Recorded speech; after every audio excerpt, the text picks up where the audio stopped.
동생들 안녕. 영규영이야. 한국사 10미닛. 자, 이제 사회사 시작해 볼게. 고대의 사회. 고대의 사회는 신분제도와 사회 모습을 함께 보도록 할게. 자, 여기에 출제 포인트는 특히 신라의 사회 모습이 출제 빈도가 높아. 그래서 여기 자, 화랑도에 대한 내용, 그리고 화백회의에 대한 내용, 그리고 진골과 육두품의 차이, 이런 내용들을 구별하는 게 출제 빈도가 높고, 또 고구려의 특징과 백제의 특징을 비교해 가면서 확인하는 것도 필요하겠다. 자, 시작해 볼게. 자, 고대 이전의 신분제가 되겠는데, 초기 국가, 바로 자, 부여라던가 초기 고구려, 옥저동의 사만, 그 시대 때의 상황이라 볼 수 있겠지. 지배층을 대가라 불렸고, 그들은 전쟁을 통해서 자, 그 포로들을 노비화 시켰다 볼 수 있겠어.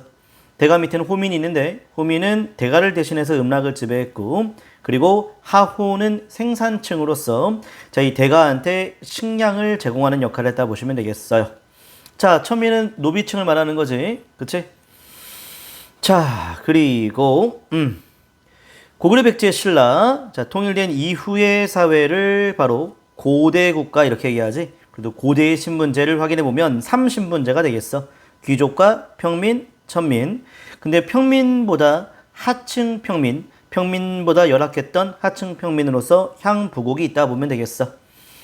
귀족들은 특권층으로서 관등을 부여받았고 관복을 입었으며, 또 율령 체제에서 바로 이 기득권, 바로 귀족들의 이런 여러 가지 기반이 율령을 통해서 지켜지는 거라 볼 수가 있겠지. 자, 특히 귀족들을 위한 신분제, 골품제가 있었고, 귀족들을 위한 회의기구가 있다라 볼 수 있겠어. 자, 특히 귀족들을 위한 신분제, 골품제는 신라의 특징이라 볼 수 있겠고, 평민들은 열심히 세금을 내야 되는 납세의 대상, 조세, 공납, 역의 부담이 있었고, 향부곡은 평민보다 세금 부담이 커서 열악한 집단이라 볼 수 있겠어. 자, 천민층 노비를 말하는 건데, 통일되기 전까지만 해도 전쟁 노비가 많았어. 자, 그 포로가 노비화 된다라고 볼 수 있겠지. 허나 통일된 이후로는 전쟁 노비는 많이 줄어들고, 대신 형벌을 어겼을 경우나 부채, 바로 돈을 빌렸는데 빚을 갚지 못해서 노비가 되는 그런 경우들이 많았다라고 얘기할 수 있겠지. 자, 전쟁 노비는 통일 이후에 줄어들었다라고 볼 수 있겠어. 이런 것들이 기출에 언급된 적이 있으니까 확인하도록 하자. 자, 고구려 때의 모습과 백제의 모습을 비교해가면서 확인하는 게 필요하겠는데, 먼저 고구려는 오부 출신의 귀족으로서 상무적 기풍, 형벌의 엄격함, 이런 것들은 백제에도 동일하게 나타나게 되지. 서옥제와 형사치수제 특징 다 알 거야. 절도하면 12배, 일책 12법. 피지배층은 예물을 주고받지 않고 자유롭게 혼인했던 특징도 알아두면 좋을 것 같아. 백제에는 왕족이 부여시를 썼다는 것, 그리고 귀족은 팔성의 귀족이 있었다는 것. 절도하면 2배 배상인데 뇌물횡령 시에는 3배 배상, 종신금고, 종신토록, 관직 진출은 금지되었다고 볼 수 있겠어. 부인이 가늠하면 죽이진 않았고 노비로 삼았던 특징을 기억하면 좋겠고, 바둑, 한자, 투호를 많이 즐겼다라고 얘기할 수 있겠어. 자, 뭐 중국의 고전이나 역사책, 그리고 한문을 구사했던 백제의 특징도 확인할 수 있겠다. 그런데 이런 바둑, 한자, 투호 같은 오락은 중국의 고전과 역사책을 읽을 수 있었던 이들은 지배층이라 볼 수 있겠지. 백제의 지배층. 자, 양직공도는 무령왕 때 양나라에 파견한 사신의 모습이 아직도 벽화로 남아있다 볼 수 있겠지. 자, 이렇게 했고, 자, 이제 신라의 특징을 살펴볼게. 신라가 출제 빈도가 제일 높은데, 먼저 골품제부터 확인해 보자고. 자, 먼저 통일되기 전까지만 해도 자, 성골과 진골, 그 다음에 6, 5, 4, 3, 2, 1두품까지 총 8개의 신분제가 있었다라고 한다면, 통일된 이후에 바로 이제 성골이 사라지게 돼. 무여랑 바로 이제 진골 출신이었잖아. 성골을 없애버렸지. 무여랑 직계자손이 쭉 왕을 하면서 성골은 사라지고 이제 진골만 남아있는 거고, 6, 5, 4두품은 그대로 이어졌어. 하지만 3, 2, 1두품은 평민으로 전락했기 때문에 통일된 이후의 신분제는 진골, 6, 5, 4두품이라 볼 수 있겠어. 자, 화백회의에 대한 내용 너무나 중요한데, 잠깐 우리 골품제에 대한 내용을 마무리하고 그리고 다음 내용 살펴보는 거 좋을 것 같아. 진골은 령이라고 했어. 령이라고 하는 건 장관급을 말하는 거야. 자, 반면 육두품은 경이라고 해서 차관급까지만 지위가 오를 수 있다라고 볼 수 있겠지. 그렇지? 자, 그리고 육두품은 관등 승진의 상한선이 있어서 바로 육관등 아찬까지만 올라갈 수 있고, 오관등이 바로 대아찬인데 절대 대아찬은 오를 수가 없다라는 것. 육관등 아찬이 승진의 상한선이었다는 것도 꼭 기억하자. 그리고 육두품은 신라 말때 특히 당나라에 많이 유학했던 도당 유학생으로도 많이 활동을 했지. 도당 유학생. 자, 이렇게 했고, 자, 장관급 병부에는 병부령이 있었고, 집사부에는 시중, 육주에는 구주에는 도독, 오수경에는 사신이라고 하는 장관들이 있었다. 자, 반면 집사부의 실랑은 차관급이야. 그래서 육두품은 실랑까지 오를 수 있으나, 자, 육두품이 시중, 도독, 사신 이런 데는 이렇게 되는 경우는 없다라고 볼 수 있겠어.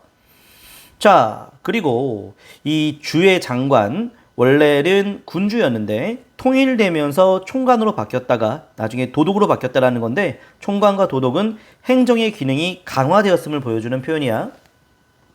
문무왕 때 총관으로 바뀌었고 원성왕 때 도독으로 바뀌었던 건 좀 세부적인 디테일한 암기사항. 자, 이렇게 해서 골품제 좀 마무리하고, 자, 화백회의를 살펴보도록 할게. 화백회의는 신라에서만 볼 수 있는 만장일치제의 회의기구라 볼 수 있어. 고구려의 제가회의, 백제의 정삼회의가 있는데 신라의 화백회의는 만장일치제의 특징이 있다 볼 수 있겠지. 자, 화백회의에서 왕을 폐위시키기도 하고 또는 선출하기도 했고, 자, 그래서 왕권을 견제하는 역할을 했었다 볼 수 있겠어. 자, 이 화백회의 참여 대상은 대등과 상대등인데 특히 상대등을 설치했던 시기가 바로 6세기 법흥왕 때였지. 자, 법흥왕 때 상대등 설치.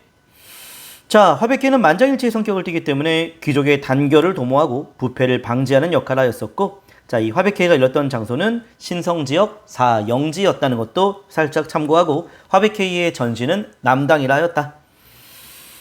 자, 이렇게 했고, 자, 이제 화랑도에 대한 내용을 살펴볼 텐데 요 내용이 출제 빈도가 매우 높아. 화랑도. 자, 화랑도는 먼저 진골부터 시작해서 육두품에 이르는 화랑도, 특히 육두품만이 아니라 평민까지 포함이 돼. 자, 그런데 이 진골들은 화랑을 역임했고 바로 육두품과 평민은 낭도를 역임했는데 화랑이 낭도를 지휘한다 볼 수 있겠지. 그래서 화랑도.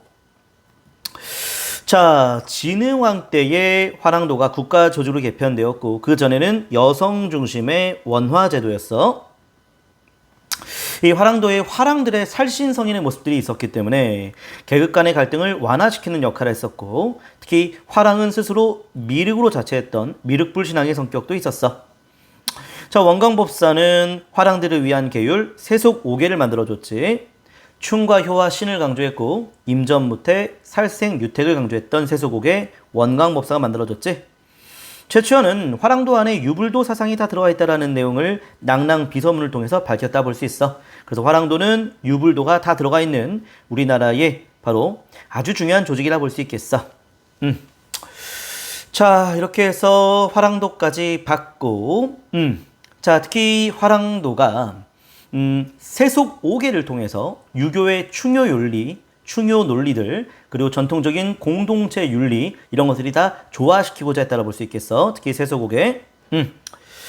자, 이렇게 했고, 그리고 이제 밑에 귀족들은 아주 사치로운 생활을 했는데 귀족들의 경제 기반이 바로 특히 노급도 있고 시급도 있었던 거 기억나지?